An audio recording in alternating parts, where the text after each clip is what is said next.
Es un gozo tremendo el estar nuevamente en este lugar, reunidos para adorar y exaltar el nombre de nuestro gran Dios y Salvador Jesucristo, ¿verdad? Nos gozamos en esta mañana en poder estar congregados en este lugar. Damos gracias a Dios por la presencia de cada uno de ustedes y esperamos que sea un tiempo de bendición en el que usted pueda tener un encuentro personal con Dios y sobre todo también pueda disfrutar de la comunión con la iglesia. Quiero saludar a todos. Sé que es un tiempo de vacaciones y hay muchas personas que están viajando, pero le doy gracias a Dios por las personas que nos visitan en este día y quiero reconocerles, ¿verdad? Me gustaría saludarles a todos y desearles, decirles que estamos muy felices de que nos acompañen. Así que me gustaría, por favor, las personas que nos visitan por primera vez, si son tan amables, nos levantan su mano para poder reconocerles y que todos les saluden, ¿verdad? Bienvenidos, Dios les bendiga, un placer. Bienvenidos, gracias. Son nuestros huéspedes especiales, así que muchas gracias por acompañarnos, estamos honrados con su presencia. Nos da gusto que estén aquí en esta mañana. Amados, también está el hermano de mi hermano Juan, que está de visita acá, y veo que don Luis está de vuelta acá de nuevo con su hija, ¿verdad? Nos gozamos en el Señor por eso. El resto, creo que todos somos de casa y estamos felices de poder verles nuevamente. Les doy las gracias por acompañarnos en este hermoso día y les pido por favor que abran sus Biblias en Romanos capítulo 3. Venimos siguiendo una serie basada en la epístola del apóstol Pablo a la iglesia de Roma. Y ya vamos a terminar la primera sección de Romanos, ¿ok? Romanos capítulo 3. Hoy vamos a repasar rapidito nada más del 18 al 20. Y ya con eso vamos a terminar el capítulo 3. Bien. Y vamos a terminar esta sección de Romanos. Yo sé que a muchos quizás les parezca que hemos repetido algunas cosas, pero sabe, el apóstol Pablo era un maestro consumado y bajo la dirección del Espíritu Santo, Pablo entendió la importancia de que las personas entendamos quiénes somos sin Cristo. Y eso es lo que Pablo hace desde Romanos capítulo 1, verso 18, hasta Romanos capítulo 3, verso 20. Pablo está enfatizando quién es el hombre sin Cristo. ¿Ok? ¿Cuál es nuestra posición sin Cristo? Bien, entonces, quizás usted ha visto que esto se ha repetido mucho, pero las personas que enseñan saben la importancia de la repetición. Uno no aprende las cosas a veces de una sola vez. A veces le toma tiempo, ¿cierto? Romanos capítulo 3. Y esta sección, el mensaje de hoy es una continuación de un mensaje que empezamos hace, creo que son 4 semanas atrás, si no me equivoco, que va desde el verso 9 hasta el verso 20, ¿verdad? Pero bueno, voy a repasar por amor de lo que no estuvieron aquí esa semana nada más, pero me voy a enfocar en los versos 18 al 20. Abre tu Biblia, por favor. ¿Listos? Si tiene su Biblia abierta, Romanos capítulo 3, le voy a rogar que usted me preste su atención y le voy a pedir que me acompañe. Ahora vamos a ir al Señor en oración, vamos a pedir al Espíritu Santo que Él nos guíe en el estudio de su palabra en esta mañana y que Él nos ilumine para poder entender su palabra. Amado Dios, te agradecemos todas tus bondades, todas tus misericordias. Gracias, Señor, porque si estamos aquí es por tu gracia, por tu misericordia, por tu fidelidad, tu amor, Señor, que es incomprensible para nosotros. Y pedimos que en esta mañana, Señor, tú nos llenes de tu presencia, nos llenes de tu espíritu, y que tu palabra, Señor, hable a nuestros corazones, que tú nos transformes y que tú nos ayudes, Señor, a honrarte con nuestras vidas. Llénanos de tu presencia, Señor, llénanos de tu espíritu. Y permite, Señor, que en esta mañana tu Espíritu Santo esté preparando cada mente, cada corazón, que tú nos ilumines para poder ver las maravillas de tu ley, poder entender, Señor, el mensaje que esta bendita palabra tiene para nosotros, Señor. Ayúdanos para que al hacerlo tengamos un corazón dispuesto, Señor, dispuesto a recibir la palabra, pero también a aplicarla, Señor. Y sobre todas las cosas, Señor, permite que esta palabra traiga consejo, traiga consuelo a nuestras vidas y que salgamos de aquí llenos de ti, Señor. Quita todo lo que pueda estorbar la comunión contigo y ayúdanos a enfocarnos en ti. Tú eres digno de recibir toda la alabanza, toda la gloria y toda la honra, Señor. Oramos en el nombre de Jesús y te damos gracias. Amén y amén. Alguien dijo que si nuestra mayor necesidad fuera económica, Dios habría enviado un economista. Que si nuestra mayor necesidad fuera la estabilidad política, Dios habría enviado un estadista. Que si nuestra mayor necesidad hubiera sido psicológica o emocional, Dios nos había enviado un psiquiatra. Que si nuestra mayor necesidad hubiera sido física o de salud física, Dios nos hubiera enviado a un doctor. Pero nuestra mayor necesidad tiene que ver con el pecado. Tiene que ver con nuestro alejamiento, nuestra rebeldía hacia Dios, con nuestro alejamiento de Él, con nuestra profunda rebelión, con nuestra condición espiritual. Y es por ello que la Escritura dice que Dios nos envió a un Salvador. Ahora, yo quiero que usted entienda, ahí hay cosas que no estoy de todo de acuerdo, porque ese Salvador era el estadista perfecto, él establecerá un reino cuyo reinado será estable eternamente, era el economista perfecto porque él es el dueño de todo lo que existe, él era el médico perfecto porque sanó toda clase de enfermedades e incluso hizo algo que los médicos no pueden hacer, dio vida a los muertos. Amén. ¿Ok? Y es que ese Salvador no era simplemente un hombre, también es Dios. Amén. Dios hecho hombre, Emmanuel, Jesucristo, ¿verdad? Ahora, lamentablemente, la mayoría de las personas creen en nuestra cultura, en nuestro contexto, que los pecadores corren a buscar a Dios, que los pecadores andan todo el tiempo enfocados en buscar a Dios. Eso es lo que la mayoría de la gente cree. ¿Ok? Sin embargo, la Biblia nos explica que eso es algo equivocado. Los hombres buscan un Dios, pero no el Dios de la Escritura. Y la razón por la que las personas piensan que los pecadores buscan a Dios es porque nosotros pensamos que somos mucho mejores de lo que realmente somos. ¿Cómo yo lo sé? Jeremías 17:9. Jeremías 17:9. Dios a través del profeta Jeremías dice, engañoso es, ¿qué cosa? El corazón. ¿Sabe que en la cultura hebrea el corazón no era el centro de los sentimientos, sino era el centro de la voluntad? Por eso Jesús dice que del corazón de los hombres salen los malos pensamientos, las malas actitudes. O sea, el corazón tiene que ver con la mente y con la voluntad, tiene que ver con lo que el hombre desea, con sus apetitos, con quién es la persona. Y fíjense lo que dice el profeta, engañoso es el corazón, más que todas las cosas. Y después, ¿qué dice? Perverso. ¿Lo ve ahí? Está hablando de la condición del hombre con un corazón no regenerado. Dice que su corazón es perverso. Y sabe, usted y yo leemos esto y la tendencia natural es pensar en otras personas. ¿Sí o no? No, yo no soy esa persona. Eso es para otra persona. Pero sabe, eso tiene que ver con la raza humana en sentido general. Perverso. ¿Quién lo conocerá? El punto, amado hermano, es que ni siquiera usted y yo somos capaces de conocernos bien a nosotros mismos.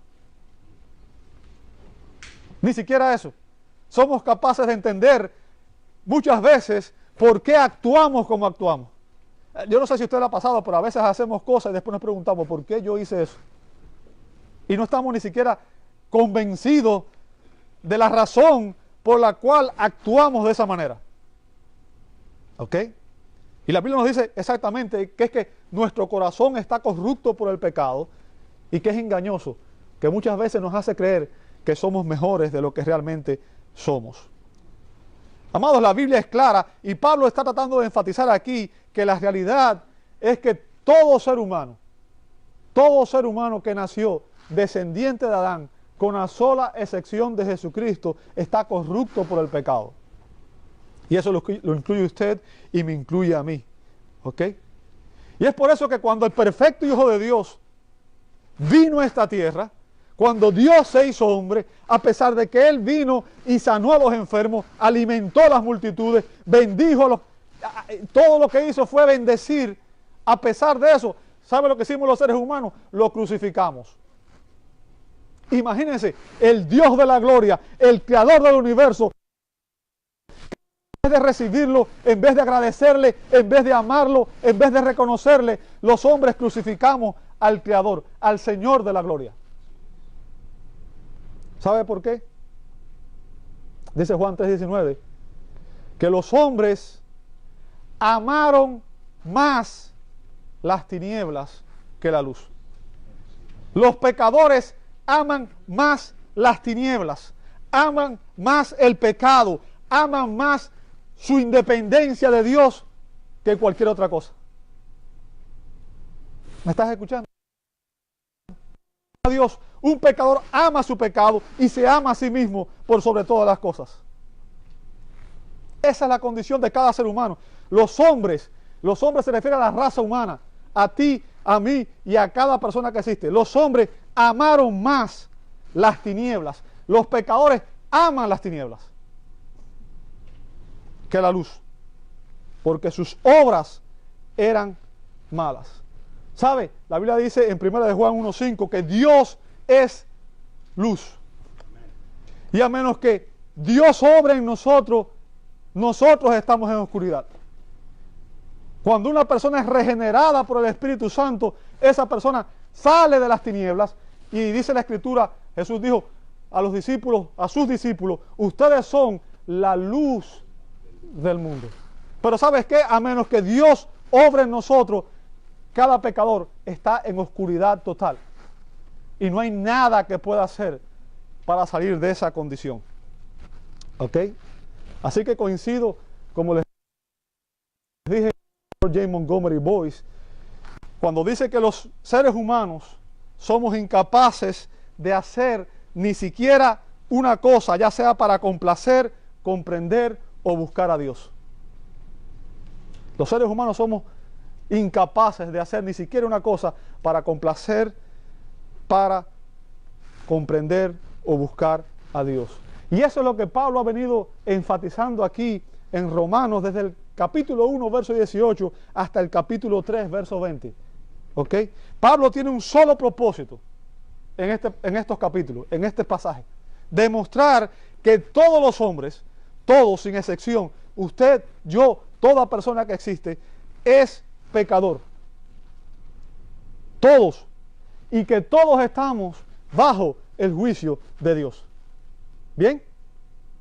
Ese es el propósito del apóstol. Todos somos pecadores y estamos bajo el juicio de Dios. Ahora, ¿cuál es el fundamento de esta acusación que hace el apóstol? El apóstol, en estos versos, fundamenta su acusación, sus cargos, su explicación y su conclusión. ¿Sabe con qué? Con las Escrituras. O sea, Pablo no predicaba lo que él quería. Pablo estaba predicando la Sagrada Escritura. ¿Ok? No eran las palabras de Pablo por sí mismo, eran las palabras inspiradas por Dios, y Pablo usaba la Escritura del Antiguo Testamento para apoyar su mensaje. Bien, y vimos en el verso 9 su acusación. El verso 9, Romanos 3:9 dice, ¿qué pues? ¿Somos nosotros mejores que ellos? En ninguna manera, apoyemos acusado a judíos y a gentiles. Y después vea que dice, que todos están bajo pecado. Y les expliqué que el término ahí, hupo amartian, significa que todos estamos bajo la autoridad del pecado, bajo el dominio del pecado, bajo el control del pecado, y que no hay nadie que pueda escaparse de ahí, por sí mismo. Bien, es lo primero que vemos, su acusación. Todos los hombres, todos sin excepción, estamos bajo el control absoluto y total del pecado. En segundo lugar, vimos sus cargos, versos 10 al 17, ¿ok? Versos 10 al 17. Y Pablo, usando el testimonio inspirado del Antiguo Testamento, establece sus cargos y demuestra la depravación de los pecadores y su inhabilidad total para buscar a Dios, atacando nuestro carácter. Versos 10 al 12, fíjense lo que dice, como está escrito, no hay justo ni aún uno. O sea, no hay una persona que sea justa delante de Dios. ¿Qué significa? Ninguna persona tiene suficientes méritos para entrar a la presencia de Dios. No hay ni uno, ¿ok? No hay quien entienda, o sea, no hay quien entienda la Escritura, no hay quien entienda a Dios, ¿ok? No hay, fíjense lo que dice, no hay quien busque a Dios. O sea, está recalcando que ningún ser humano por sí mismo va a buscar a Dios, ¿ok? Todos se desviaron, a una se hicieron inútiles. No hay quien haga lo bueno, no hay ni siquiera uno. O sea, a los ojos de Dios, ninguno de nosotros ha hecho lo bueno. En segundo lugar, vimos versos 13 y 14, Pablo ataca o Pablo presenta los cargos contra las conversaciones de los incrédulos, ¿verdad? Versos 13 al 14 dice, sepulcro abierto es su garganta, con su lengua engañan, veneno de áspida hay debajo de sus labios, su boca está llena de maldición y de amargura. Bien, y en tercer lugar, Pablo ataca la conducta de los pecadores, versos 15 al 17, dice, sus pies se apresuran para derramar sangre, quebranto y desventura hay en sus caminos, y no conocieron camino de paz. No hay temor de Dios delante de sus ojos. Ahora, ese último verso me adelanté, ¿ok? Ese último verso es el próximo paso, su explicación. Pablo explica ahí la razón por la cual los hombres estamos en esa terrible condición. Ahora, nada más hice un repaso por los que no estuvieron aquí las semanas anteriores. Si usted quiere saber, conocer de eso, puede entrar a la página de Facebook de la iglesia y puede ahí ver el mensaje en los cuales expliqué todos esos versos, ¿verdad? En el verso 18, Pablo nos explica la razón por la que la raza humana está en esa condición. ¿Ok? ¿Por qué todos somos pecadores y estamos bajo el juicio de Dios? Pablo dice que eso es resultado de nuestra rebelión y de nuestro distanciamiento de Dios. Pablo define el problema de la raza humana. Y como dije al principio, nuestra mayor necesidad, nuestro mayor problema, ¿sabe cuál es? Dice Pablo en el verso 18, no hay temor de Dios delante de sus ojos. Ese es el problema de los hombres. Ese es el problema de la raza humana. Y como les dije, todo esto que Pablo está haciendo aquí, si usted sigue la enseñanza, está citando el Antiguo Testamento. Todos estos cargos, Pablo los está haciendo, utilizando el testimonio inspirado, inerrante, infalible de las Escrituras del Antiguo Testamento. Y Pablo cita aquí en el verso 18 el Salmo 36, verso 1.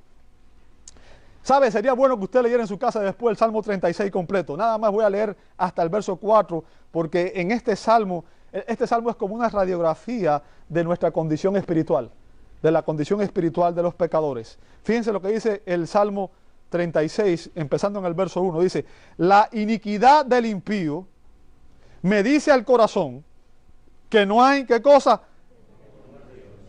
Que no hay temor de Dios delante de sus ojos. O sea, David está escribiendo este salmo, y David dice que al observar a los pecadores, al mirar a los pecadores, él puede ver su rebelión hacia Dios, y puede ver que los pecadores no temen a Dios, y puede ver que los pecadores no honran a Dios.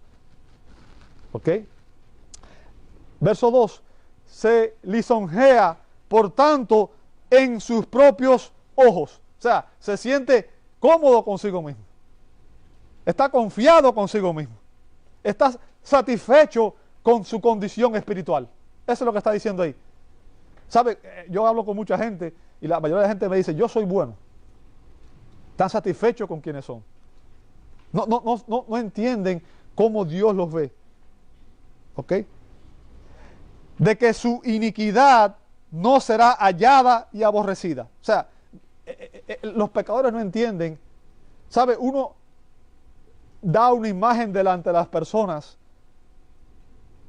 pero en realidad no siempre nos comportamos igual. ¿Ok? Y el punto es que a veces tratamos de mostrar ante los demás, sobre todo ante las personas que nos interesan, nuestra mejor cara. ¿Cierto? Pero el punto que la Escritura dice es que todas las cosas están desnudas y abiertas a los ojos de aquel a quien tendremos que dar cuenta. ¿Qué significa? Lo importante no es lo que piensa de usted el pastor o lo que piensa de usted la iglesia. Lo importante es lo que piensa de usted Dios. ¿Y sabe qué? No importa cuán oscuro sea el día o la noche, no importa cuán profundo sea el lugar donde usted, no importa donde usted, en cada lugar que usted está, Dios está viendo su corazón. Todo el tiempo. ¿Ok? Así que aquellos que piensan que su iniquidad no será hallada y aborrecida, están equivocados. Verso 3, las palabras de su boca son iniquidad y fraude. Han dejado de ser cuerdos y de hacer el bien. Medita maldad sobre su cama. Está en camino no bueno. El mal no aborrece. Es una radiografía de lo que estamos viviendo. Amados, nada más hay que mirar a nuestro alrededor. No hay que ser muy inteligente, ver cómo los valores se van perdiendo y cómo hoy las personas que tratan de vivir un estilo de vida cristiano son atacados constantemente. Lo que se promueve es la inmoralidad, la lujuria, el sexo, todo lo malo. Y aquellos que tratan de vivir vidas piadosas son juzgados y condenados por el mundo.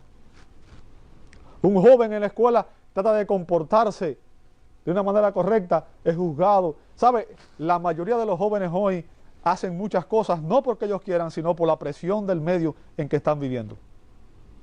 Hay muchos jóvenes cayendo en el pecado sexual simplemente por la presión que sienten del resto de sus compañeros. ¿Ok? Y por eso tenemos que entender lo que la Escritura nos enseña. Y tenemos que ver estas cosas desde la perspectiva de Dios. ¿Sabe? Hay dos perspectivas en el mundo, la visión del mundo y la visión de Dios. Y son dos perspectivas que están opuestas. ¿Ok? Nuestra cosmovisión como cristianos tiene que ser la Escritura en la cual Dios se ha revelado.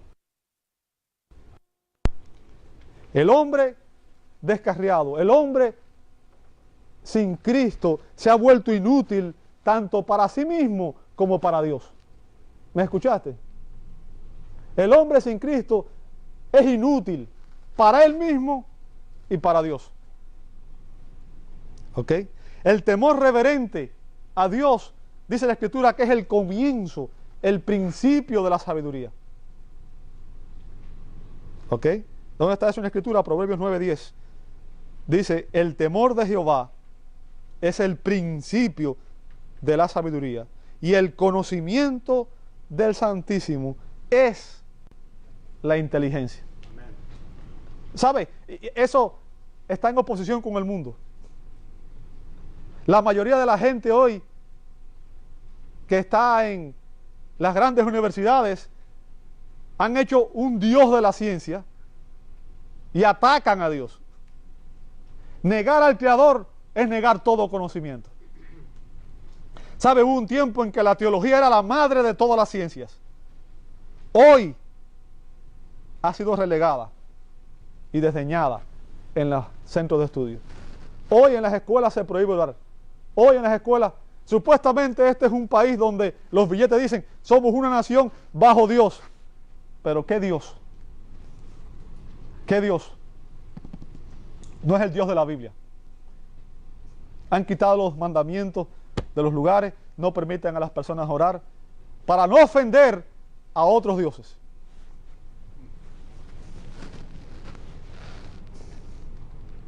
El temor de Dios, amado hermano, el temor de Dios nos hace conscientes, y escúchame muy bien, de que Dios es el juez supremo de toda la tierra.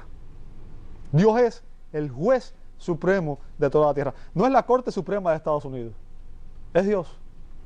Eso está en Génesis 18:25. ¿Ok? Y que todos estamos en sus manos, sin excepción. Tú y yo, todos estamos en sus manos. Y algún día la Escritura dice que todos tendremos que comparecer ante Él y rendir cuenta delante de Él por cómo usamos nuestro tiempo, nuestros talentos, nuestros tesoros. Por cómo usamos nuestras vidas. ¿Sabes? Tú no eres dueño de nada. Tú eres administrador de todo lo que Dios te da. Aún tu vida le pertenece a Dios. La Escritura dice que Dios dice, todas las almas son mías. Ni siquiera tú eres dueño de ti mismo. Tu vida es prestada. ¿Ok? Y todos tendremos que comparecer ante Él y dar cuenta. Dice Hebreos 9:27. Y como nos dice Proverbios 16:6, dice, con misericordia y con verdad se corrige el pecado. Con misericordia. O sea, solamente misericordia de Dios puede expiar nuestros pecados. ¿Ok? Como le he dicho muchas veces, el hombre puede cambiar su conducta, pero su naturaleza solamente Dios puede cambiarla. Tú no puedes dejar de ser un pecador por ti mismo. Solamente Dios puede lavarte y limpiarte con la sangre de Cristo. Es Él quien expió nuestros pecados, y eso nos inclina a apartarnos del mal. Cuando Dios regenera un corazón, dice el verso 16, en la segunda parte, dice, y con el temor de Jehová, ¿qué cosa? Los hombres se apartan del mal. A menos que una persona conozca a Dios de corazón, el instinto natural, como dice Juan, es hacer el mal. Solamente cuando Dios viene a nuestros corazones, cuando hay temor de Dios en nuestros corazones, la persona empieza a apartarse del mal. ¿Te das cuenta?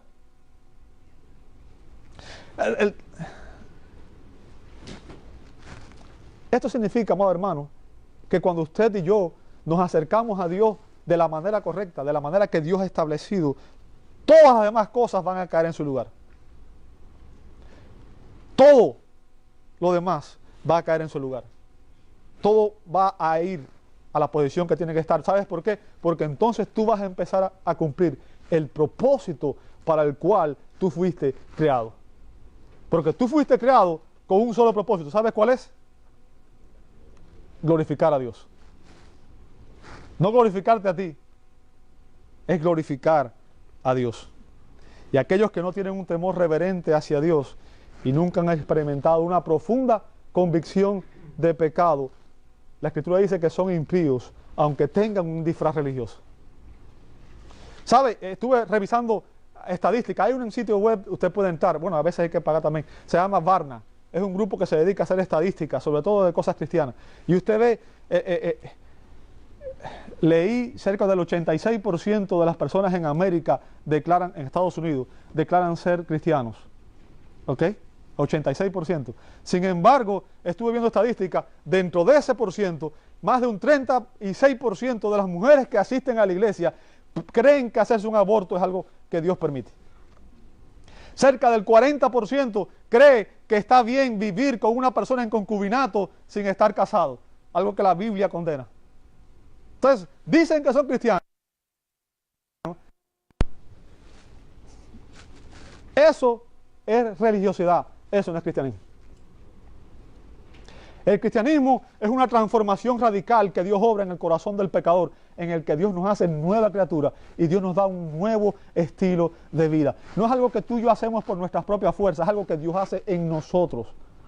Y que nos ayuda para que nosotros podamos vivir honrando a Dios y glorificando a Dios. Es su gracia la que nos transforma y es su gracia la que nos sostiene. Y sin esa gracia no somos capaces de vivir la vida cristiana. No confunda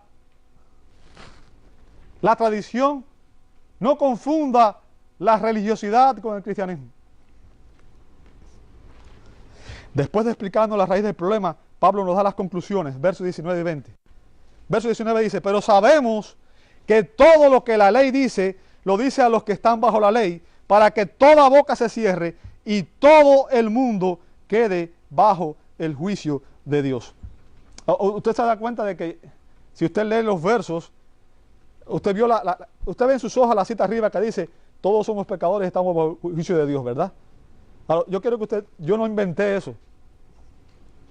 Yo no inventé eso. ¿De dónde lo saqué? Si usted lee en el verso 9 dice, ¿qué pues somos nosotros acusados, judíos gentiles? Y después que dice, que todos están, ¿cómo? Bajo pecado. Ok, y ahora venga conmigo al verso 20. ¿Y qué dice el verso 20?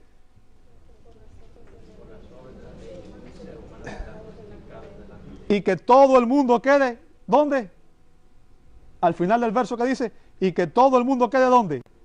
Bajo el juicio de Dios. ¿Se dio cuenta de dónde yo saqué la sentencia hacia el principio, la oración? Ya dije, no estoy hablando ni español ni inglés ahora, ¿viste bien? Sentencia. Ay, Dios mío. Perdón. Iba a decir sentence. ¿Se dio cuenta de dónde saqué la oración? Eso es lo que Pablo está enseñando aquí, ¿verdad? Fíjense, el apóstol comienza diciendo, sabemos, usa el término griego oida, que significa, es un verbo que está en tiempo perfecto y tiene un significado presente, ¿ok? Se refiere a que hay un conocimiento cierto o completo. O sea, es lo que Dios ha revelado, ¿ok? Tenemos la seguridad, tenemos la garantía. Dice, sabemos que todo lo que la ley dice, y el término ley utilizado aquí, debe entenderse como una referencia a todo el Antiguo Testamento. ¿Ok? No al Pentateuco. Recuerde, en ocasiones el término ley se usa con dos acepciones diferentes. A veces se refiere a los 5 libros de Moisés: Génesis, Éxodo, Levítico, Número y Deuteronomio. Se llama la ley, la Torá, ¿ok? Así le decían los judíos, ¿ok?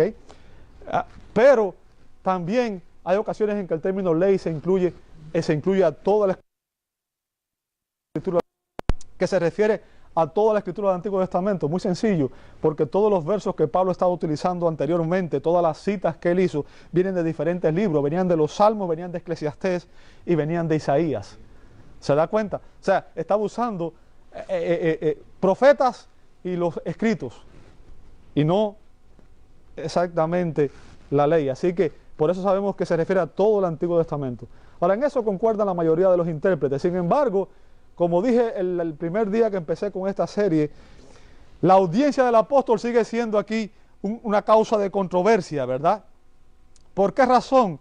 La mayoría de los comentaristas que leí, y créanme, leí como cerca de 30 o 40, enseña que estos versos se dirigen específicamente a los judíos, ¿ok? A los judíos. Pero yo coincido con los doctores MacArthur y el doctor William Hendrickson, cuando, voy a citar las palabras del doctor William Hendrickson cuando afirma, y voy a citar sus palabras, dice: es cierto que la frase "a los que están bajo la ley" podría llevarnos a pensar únicamente en los judíos. Sin embargo, si no tiene la ley, la palabra de Dios, no tiene la ley, la palabra de Dios, un mensaje para todos, y no tiene autoridad sobre todos, y una demanda a todos, sean creyentes o incrédulos, y no tiene que ver con todos, sin excepción, ya sean judíos o gentiles de raza. El punto, amado hermano, es que tiene que ver con todo el mundo. Y Pablo ya aclaró, empezando el Romanos capítulo 1, verso 18, empezando desde los primeros capítulos, que los judíos serían juzgados con mayor severidad porque ellos tenían el testimonio inspirado del Antiguo Testamento. Ellos conocían, tenían la ley, tenían la escritura del Antiguo Testamento, y por tanto, conociendo la ley escrita, ellos serían juzgados con mayor severidad. ¿Ok? Sin embargo, dejó claro que los gentiles tampoco tenían excusas, porque ellos tienen, dice Pablo en Romanos capítulo 2, versos 11 al 15, la obra de la ley escrita en sus corazones, a través de la revelación natural, a través de la creación. Por tanto, judíos y gentiles, todos estamos sujetos a la ley, todos estamos sujetos al pecado, y ninguna persona puede justificarse ante Dios. El hecho de que una persona no conozca la ley no lo excusa en caso de violar la ley. ¿Sabe? Estados Unidos tiene una serie de leyes. Voy a poner el ejemplo práctico para que usted lo entienda. Y quizás haya muchas leyes que usted desconoce. Pero el hecho de que usted desconozca una ley no significa que si usted no la viola, el gobierno no le va a imponer la ley a usted. ¿Me escuchó? Porque la ley es algo que regula la vida de todo el mundo y no depende de que usted la conozca o no. Depende de que el gobierno determina lo que es correcto y lo que es incorrecto, según su punto de vista. Bien, ahora, sin embargo, cuando el gobierno juzga en la corte, obviamente las personas que conocen la ley son juzgadas con mayor severidad porque ellos tienen conocimiento perfecto de lo que estaban haciendo. ¿Qué significa? Por ejemplo, si un militar viola una ley, ¿sabe? A los militares los violan. Cuando violan la ley, ¿saben quién los juzga? Una corte militar. ¿Sabe por qué? Porque ellos están en un estándar diferente al nuestro. Cuando es una persona que es ellos los juzgan con mayor severidad porque ellos estaban violando la ley a conciencia porque ellos conocían la ley. Y eso los convierte en más culpables. Pero al final de cuentas, el punto que quiero hacerle es que cuando usted viola la ley, no importa si usted conocía la ley o no, al final de cuentas usted violó la ley y usted es culpable. Y eso es lo que la Escritura enseña. ¿Ok? Todo ser humano no redimido, sea de un trasfondo gentil o judío, está bajo la ley. ¿Sabe por qué? Y esto quiero que lo escuche porque esto es importante. Porque Dios es el creador, Dios es el gobernador, Dios es el legislador, Dios es el juez moral de este mundo. ¿Ok? Él impone su ley con promesas de recompensa y castigo sobre todos los hombres. ¿Me escuchaste? Dios es el juez moral, el legislador, el gobernador, el que controla todas las cosas. Y Él impone su ley sobre todos los hombres, sin excepción. Las leyes se aplican a todos por igual. Y eso se aplica en todas las leyes. Es igual que las leyes físicas. Puede ser que una persona no sepa lo que es la ley de gravedad. Pero el hecho de que usted no sepa lo que es la ley de gravedad no significa que si usted no brinca de un edificio de un 20 plantas, ¿qué es lo que va a pasar? Usted se va a caer. Usted no sabe qué es la razón por la que se cae. Hay una ley que es la que hace eso, ¿verdad? La ley se aplica a todo el mundo, independientemente de que la conozca o no. ¿Me explico lo que estoy diciendo? El apóstol afirma que los cargos que él ha presentado aquí tienen como propósito, fíjense lo que dice, que todo el mundo, no solamente los judíos, judíos y gentiles, que todo el mundo quede, ¿qué cosa? Bajo el juicio. ¿Sabe? Ese término ahí traducido bajo juicio es un término griego, hupodikos. Es una sola palabra compuesta. Hupo, otra vez, bajo. Recuerden que dijimos eso en el verso 19. Hupo. Bajo, hupo, debajo, di. Que todo el mundo. ¿Me escuchaste? Significa traído a juicio, responsable ante. Y se traduce aquí bajo juicio. ¿Ok? En el griego profano, o sea, en el griego secular, este término se utilizaba con referencia a las personas que a razón de ciertos hechos, a razón de ciertas prácticas, debía ser sometida a un enjuiciamiento y a un castigo. Bien, se usaba como para referirse a las personas culpables en el sentido de haber violado la ley. Una persona que violaba la ley era culpable, procesable judicialmente, era responsable ante la ley. Y eso es lo que Pablo está diciendo aquí. En el Nuevo Testamento, este término aparece solamente aquí en Romanos 3:19. Y se aplica a las personas acusadas que no pueden refutar los cargos formulados contra ellos. O sea, cuando Dios formula sus cargos contra nosotros, ¿sabe? Dios conoce tu palabra antes de que tú la digas. Por tanto, Él te conoce de tal manera que los cargos que Él nos impone no podemos refutarlos. ¿Verdad? Y lo que Pablo está diciendo aquí es que los judíos estaban en una posición en que todos, sin excepción, caen bajo la condena de Dios, aparte de la salvación que Dios nos ofrece en Cristo. Aparte de Cristo, todo hombre está condenado. Eso es lo que está diciendo. ¿Bien? Fíjense lo que dice después. Para que toda boca, ¿qué cosa? Se cierre. ¿Sabe? El punto, amado hermano, es que ante el trono de Dios, toda boca será silenciada. Ese día no habrá debate. Ese día no habrá defensa posible. A todos nosotros nos gusta rebatir y nos gusta argumentar. Pero el día que estemos ante el trono de Dios y ante la presencia de Dios, no vamos a poder ni rebatir ni argumentar con Él. No pienses que vas a ganar con tu argumento. El mundo entero es culpable. Judíos, ese día, ante su presencia, seremos conscientes de nuestra indignidad y que no hay una sola palabra que podamos decir en nuestra defensa.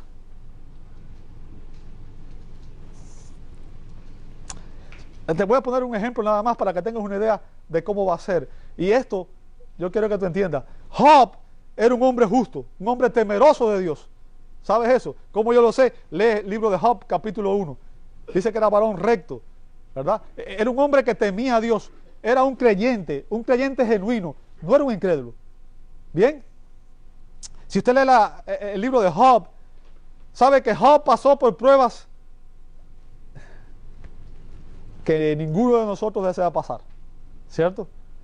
Dios permitió que Job en un día perdiera a sus hijos, 10 hijos, que Job perdiera sus riquezas, y era un hombre muy rico, que Job perdiera prácticamente todo, y finalmente permitió incluso que perdiera hasta su propia salud.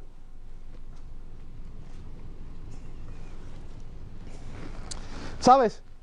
Job realmente era un hombre justo, pero llegó un momento que estaba tan angustiado por la situación que vivía, porque Job no entendió por qué Dios permite que yo pase por esta prueba.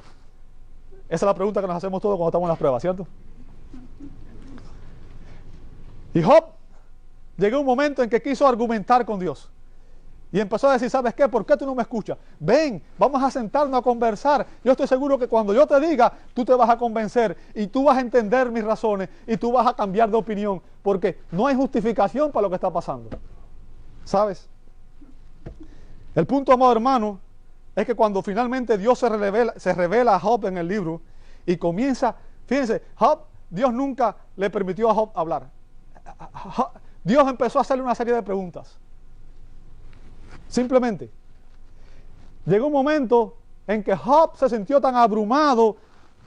Oiga su respuesta, Job capítulo 40, versos 4 y 5. Dice, he aquí yo soy vil. Está hablando de un cristiano genuino, un creyente genuino. Fíjense lo que dice, he aquí yo soy vil, ¿qué te responderé? Mi mano pongo sobre mi boca, una vez hablé, mas no responderé. Aún 2 veces, mas no volveré a hablar. Wow. Wow.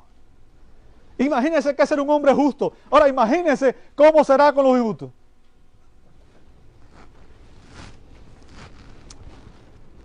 ¿Sabe? La conclusión, amado hermano, es que todos los pecadores somos culpables. Y como afirma el doctor John MacArthur, voy a citar sus palabras, John MacArthur, el veredicto final, entonces, es que la humanidad no redimida no tiene culpable de todos los cargos imputados. La defensa debe descansar, por así decirlo, antes de que tenga la oportunidad de decir algo, porque el Dios omnisciente y perfecto en sabiduría ha demostrado infaliblemente la imposibilidad de que cualquier argumento para su absolución o para la absolución. Wow.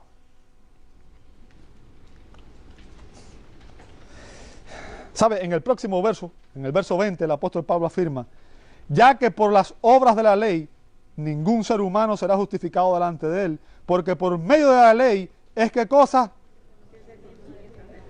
¿Sabe? Pablo está citando ahí el Salmo 143, verso 2. Salmo 143, verso 2, donde el salmista dice, y no entres en juicio con tu siervo, porque no se justificará delante de ti, ¿quién? O sea, ¿usted cree que usted se puede justificar delante de Dios? ¿Usted cree que el día que Dios lo vaya a juzgar, usted va a poder justificarse ante Él? La Escritura deja claro que ningún ser humano se justificará delante de Dios. Es por eso que le digo, cuando yo le pregunto a las personas, ¿por qué tú crees que Dios debería dejarte entrar a su reino? Si yo te preguntara a ti hoy, ¿por qué tú crees que Dios debería dejarte entrar a su reino? ¿Qué responderías? ¿Por qué tú crees que tú debías entrar a la presencia de Dios? ¿Qué razones tiene Dios para dejarte entrar a su presencia? ¿Qué razón tiene un Dios que es perfectamente justo, perfectamente santo, perfectamente puro, perfecto en todos sus atributos, permitir que un pecador como tú entre a su reino? La mayoría de las personas responden, yo soy bueno, yo no le hago mal a nadie, yo ayudo a todo el que puedo. ¿Sabe? El argumento de Pablo aquí es irrefutable. Nadie, escúchame muy bien, nadie ante Dios en base a sus buenas obras. Nadie será justificado en base a sus obras justas. El profeta Isaías 64:6, dice que toda nuestra justicia, nuestras obras más justas, dicen que son como trapo de inmundicia. ¿Sabe lo que significa eso? Es el trapo que usaban las mujeres en el periodo de menstruación. Algo vil. Cuando una mujer estaba menstruando, se les prohibía entrar al templo, se les prohibía tocar las cosas porque se consideraba que estaba inmunda. Ahora, imagínense, está diciendo que nuestras obras más justas delante de Dios son como esos trapos.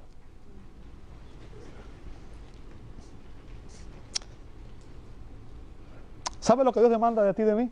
¿Sabe lo que Dios demanda de aquellos que quieren entrar a su presencia? Lea Mateo 5:48. Mateo 5:48. Sé pues vosotros, ¿qué cosa? Perfecto, como vuestro Padre que está en los cielos es perfecto. O sea, a menos que una persona cumpla este estándar, no podrá entrar a la presencia de Dios. Ahora, ¿cree usted que alguno de nosotros podría cumplir alguna vez ese estándar? ¿Cree usted que alguna vez usted podría llegar a ser perfecto? Y eso es lo que Pablo está tratando de hacernos entender aquí. Yo no sé usted, pero yo estoy seguro que yo nunca lograría eso. ¿Ok?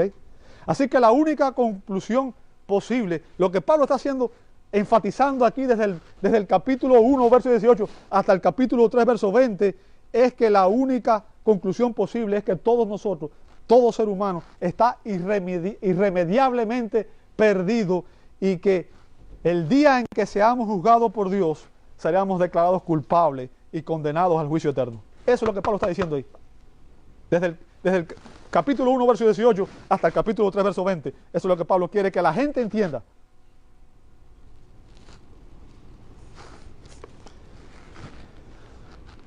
Ahora, imagínense cuando una persona viola la ley, las leyes humanas, y a alguien le dan cadena perpetua. ¿Cómo quieres tú que se siente una persona cuando le dicen vas a estar el resto de tu vida en una prisión? No debe ser nada agradable, ¿cierto?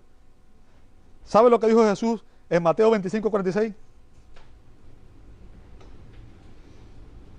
Dijo Jesús que en el día del juicio los pecadores, dice, los pecadores irán ¿a dónde? Al castigo, ¿qué cosa? Eterno. ¿Lo ve ahí? Los pecadores irán al castigo eterno y los justos a la vida eterna. Yo quiero que usted entienda, no hay segundas oportunidades. La idea de que hay un purgatorio es falsa, no existe en la Escritura. La decisión es aquí y ahora. Cuando Jesús enseñó sobre el rico y Lázaro, el rico dijo, permíteme ir y decirle a mis hermanos. Jesús dijo, a los profetas tienen, a ellos escuchen. No hay segunda oportunidad. El día del juicio, amado hermano, no habrá segunda oportunidad. ¿Sabe? Y le estaba hablando con mi hermano José, ahorita estaba diciendo, muchas veces nosotros no pensamos en la muerte. Pensamos que la muerte es algo lejano. No nos gusta pensar en ella. ¿Cierto? Pero la verdad es que la Biblia dice que nuestra vida es como la flor del campo, que hoy es y mañana desaparece. Estamos aquí en esta mañana. A la tarde no sabemos si vamos a estar. Lo más importante que tienes tú, el problema más grande que tienes tú, no es el problema en tu casa, no es tu marido, no es... el problema más grande que tienes tú es Cristo, el Señor de tu vida.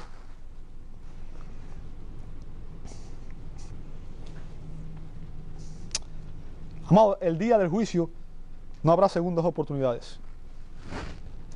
Y el apóstol declara en este verso 20, que ningún pecador puede obedecer la ley de Dios y ser justificado. ¿Me escuchaste? Ningún pecador puede obedecer la ley de Dios y ser declarado justo. El mundo entero, por tanto, es culpable ante Dios. Y eso incluye a judíos, a gentiles, y eso te incluye a ti y me incluye a mí. Pablo dijo en Romanos 2:13, y dice Pablo, porque no son los oidores de la ley, hablando de las personas, y los judíos eran oidores de la ley, los justos ante Dios, sino, ¿quiénes? Los hacedores de la ley serán justificados. Ahora, el punto, amado hermano, es que la experiencia demuestra que ningún hombre puede cumplir la ley a la perfección. Nadie puede hacer todo lo que la ley demanda. Solamente hubo una excepción a esa regla, fue nuestro Señor Jesucristo. ¿Ok? El punto es que cada vez que usted y yo intentamos obedecer la ley de Dios por nuestras fuerzas, fallamos miserablemente. Y esa incapacidad de obedecer la ley demuestra que usted y yo somos pecadores, demuestra nuestra pecaminosidad y evidencia que hay una sola cosa que podemos hacer, que es lo que la Escritura nos enseña, es ir a Dios y clamar por su gracia. ¿Me escuchó? Es lo único que podemos hacer, ir a Dios y clamar por su gracia. El apóstol deja claro que ningún pecador podrá salvarse por obedecer la ley de Dios. Por lo tanto, Dios debe salvarnos por otros medios. Ya estoy terminando, amado hermano. Y Pablo afirma, Gálatas 3:24, de manera que la ley ha sido, ¿qué cosa? ¿Sabe? Eso significa maestro, tutor. La ley tenía un propósito, tenía el propósito de servir como nuestro maestro, como nuestro tutor. ¿Para qué? Para llevarnos ¿a dónde? A Cristo, a fin de que fuésemos justificados por la fe. ¿Sabe? Ese es el tema central del Evangelio de Dios. Ese es el tema de Romanos, la justificación por fe. Solo por la fe un pecador puede ser justificado. Y ese es el tema que Pablo empieza a tratar desde Romanos capítulo 3, verso 21, hasta adelante en el resto de esta carta. Sin Cristo no hay salvación. Sin justificación por fe no hay salvación. No se trata de lo que tú puedes hacer, se trata de lo que Dios hace por ti. Y se trata de que cuando una persona su confianza en Jesucristo como su único y suficiente Salvador, entonces esa persona, dice Romanos 5:1, es justificado por la fe y declarado justo delante de Dios y perdonado, todos sus pecados son perdonados y esa persona tiene comunión eterna con Dios. Y eso es lo que vamos a aprender en las próximas semanas. Te invito a orar. Amado Dios, te damos gracias. Gracias porque cuando nosotros no podíamos salvarnos, tú enviaste a tu Hijo para salvarnos, Señor. Y Él vino a buscar y a salvar lo que se había perdido. Señor, ayúdanos a entender este maravilloso mensaje. Ayúdanos a entender tu evangelio, porque solamente en Él hay salvación y vida eterna, Señor. Solamente tú tienes palabras de vida eterna, Señor. Permite que al leer esta escritura, Señor, tú hables a nuestros corazones y tú nos llenes de tu presencia y tú nos transformes para tu gloria y tu honra y nosotros podamos vivir de una manera que honre tu nombre, Señor. Te damos gloria y honra y oramos en el nombre de nuestro Señor y Salvador Jesucristo. Amén y amén. Dios le bendiga, amados.